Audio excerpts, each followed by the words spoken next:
Welcome everyone. स्वागत है आप सभी का आपके अपने चैनल पर। मैं विपिन शर्मा लेकर प्रस्तुत हूँ आज के समाचार पत्रों में प्रकाशित मुख्य खबरें जो रोजगार और शिक्षा से जुड़ी होती हैं और आपके आसपास क्या हो रहा है इससे भी रूबरू कराती हैं। उसी क्रम में आज की पहली खबर है, परीक्षा नहीं पढ़ाई पर ध्यान केंद्रित करें। प्रधानमंत्री मोदी जी का कहना है।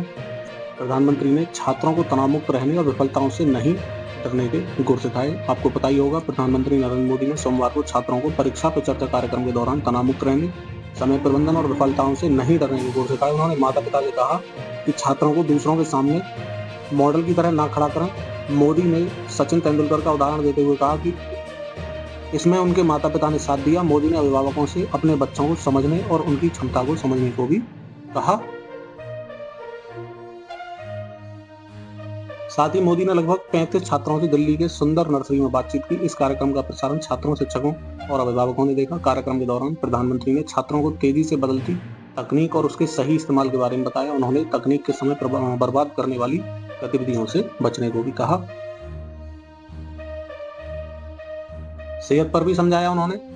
सीजन के फल जरूरी हैं खाने के लिए, मोटा अनाज अपनाएं। ध्यान का भी महत्व उन्होंने सभी को समझाया। सफलता पाने के लिए उन्होंने बताया,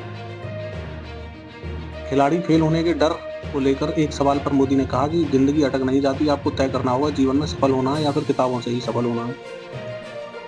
दिव्यांग मोदी ने कहा, आपको दिव्यांग जनों के जीवन को देखना चाहिए। परमात्मा उन्हें कुछ चीजें इतनी असाधारण दी होती हैं जो वे उनके जीवन की ताकत बन जाती है। तो ये उदाहरण दिए मोदी जी ने बच्चों को समझाने के लिए। शारीरिक दक्षता परीक्षा में 4,451 अभ्यर्थी सफल हुए, पास हुए। 5,676 अभ्यर्थी शामिल हुए। कुल 12 केंद्रों पर परीक्षा में उत्तर प्रदेश पुलिस भर्ती एवं प्रोन्नति बोर्ड की सिपाही भर्ती के लिए होने वाली शारीरिक दक्षता परीक्षा सोमवार को प्रदेश में पीएससी की 12 वाहिनियों में हुई। इसमें 6,000 अभ्यर्थियों को शामिल होना था, पर इसमें 5,676 अभ्यर्थी शामिल हुए। 324 अभ्यर्थी अनुपस्थित रहे। शामिल अभ्यर्थियों में 4,451 शारीरिक दक्षता परीक्षा में सफल रहे। दूसरे चरण की परीक्षा के लिए सोमवार को वेबसाइट है आपकी uppbpb.gov.in से प्रवेश पत्र डाउनलोड शुरू हो गए। अगर आप किसी अभ्यर्थी को प्रवेश पत्र डाउनलोड करने में दिक्कत आती है तो वह हेल्पलाइन नंबर है 8867786192 पर संपर्क कर सकता है। संगम में डुबकी लगाकर महामहिम अभिभूत। महामहिम ने भगवान सूर्य को दिया अर्घ, की मां गंगा, यमुना और सरस्वती की आराधना। एयरपोर्ट पर गवर्नर आनंदीबेन पटेल और सीएम योगी आदित्यनाथ ने किया उनका स्वागत। 15 मिनट तक बड़े हनुमान मंदिर में दर्शन पूजन किया। 7:30 बजे के करीब राष्ट्रपति द्रौपदी मुर्मू रही संगम नगरी में। 7.5 घंटे है, 7.5 घंटे रही हैं वो कल। यूपी पीएससी अध्याचन के इंतजार में फंसा भर्ती परीक्षाओं का कैलेंडर। उत्तर प्रदेश लोक सेवा आयोग ने तो वर्ष 2025 की भर्ती परीक्षाओं का कैलेंडर जारी कर दिया, लेकिन उत्तर प्रदेश शिक्षा सेवा चयन आयोग का परीक्षा कैलेंडर अध्याचन मिलने के इंतजार में फंस गया है। इसके जारी न होने से अभ्यर्थियों को नई भर्तियों के आयोजन को लेकर भी उहापोह की स्थिति बनी हुई है। 360 डिग्री पर घूम गया तेजस, बड़ा गौरवान्वित करने वाला क्षण है ये। बेंगलुरु में सोमवार को एशिया के सबसे बड़े एयर शो एयरो इंडिया 2025 की औपचारिक शुरुआत हो गई। 14 फरवरी तक चलने वाले इस शो के जरिए दुनिया भारत की बढ़ती हवाई ताकत और उसकी क्षमताओं का नजारा देखेगी। रक्षा मंत्री राजनाथ सिंह ने एयरो इंडिया 2025 का उद्घाटन किया। शो की शुरुआत के साथ ही आसमान में वायुवीरों का पराक्रम देखने को मिला। एयर शो में राफेल, सुखोई, तेजस और सूर्यकिरण जैसे लड़ाकू विमान करतब दिखाते नजर आए। एयर शो में आकर्षण का केंद्र रहे भारतीय लड़ाकू विमानों में तेजस जो थे, तेजस मार्क 1A और राफेल ने हवा में हैरान करने वाले करतब दिखाए। भारत में निर्मित तेजस ने हवा में 360 डिग्री चक्कर लगाया और सूर्यकिरण ने हवा में उड़ान के दौरान 3 रंग बिखेरे। रूस की 5वीं पीढ़ी का लड़ाकू विमान सुखोई Su-30 MKI ने भी आसमान में करतब दिखाया। आप चित्र के माध्यम से देख रहे होंगे चारों लड़ाकू विमानों को। सोने की कीमत 2,430 बढ़ी 88,500 रुपए की रिकॉर्ड ऊंचाई पर पहुंच चुका है। ट्रंप के नया शुल्क लगाने की घोषणा से उछला है ये सोना। आज फ्रांस से हो सकती है भारत की अहम डील। वैश्विक मंच पर फ्रांस और अमेरिका भारत के 2 सबसे अहम रणनीतिक साझेदार देश हैं। बहुत कम होता है कि भारतीय प्रधानमंत्री एक साथ इन दोनों देशों की यात्रा पर गए हों। प्रधानमंत्री मोदी सोमवार को इन दोनों देशों की यात्रा पर हुए। मंगलवार को वह फ्रांस के राष्ट्रपति इमैनुअल मैक्रों के साथ एआई एक्शन समिति की तीसरी बैठक की अध्यक्षता करेंगे। इसके बाद प्रधानमंत्री मोदी और मैक्रों के बीच द्विपक्षीय वार्ता होगी, जिसमें दोनों देशों के रिश्तों से जुड़े कुछ अहम समझौतों को भी अंतिम रूप दिया जाएगा। केजीएमयू में रोबोटिक सर्जरी, खर्चा बस 50,000। अगले महीने से मरीजों को इलाज में मिलेगी बड़ी राहत। जान लेते हैं एक बार। केजीएमयू के जनरल सर्जरी विभाग में अब रोबोटिक मशीन से जटिल सर्जरी होगी। Power grid corporation of India ने विभाग को करीब 18 करोड़ रुपए की आधुनिक रोबोटिक मशीन दी है। मंगलवार को जनरल सर्जरी विभाग के 131वें स्थापना दिवस समारोह में कॉर्पोरेशन की ओर से रोबोट मशीन सुपुर्द की जाएगी। यह जानकारी विभाग अध्यक्ष डॉक्टर अभिनव अरुणसोनकर ने दी है।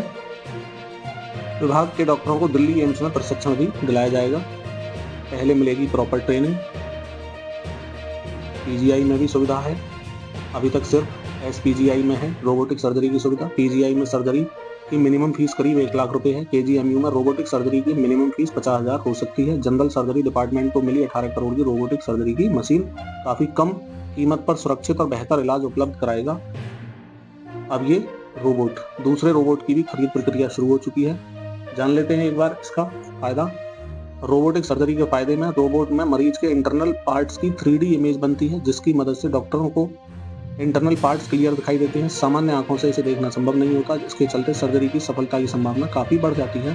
सामान्य सर्जरी के समय डॉक्टर चीरे की लंबाई और गहराई का अंदाजा लगाकर काम करते हैं। कई बार जरूरत से बड़ा चीरा लग जाता है, लेकिन रोबोट निर्धारित लंबाई और गहराई का ही चीरा लगाता है।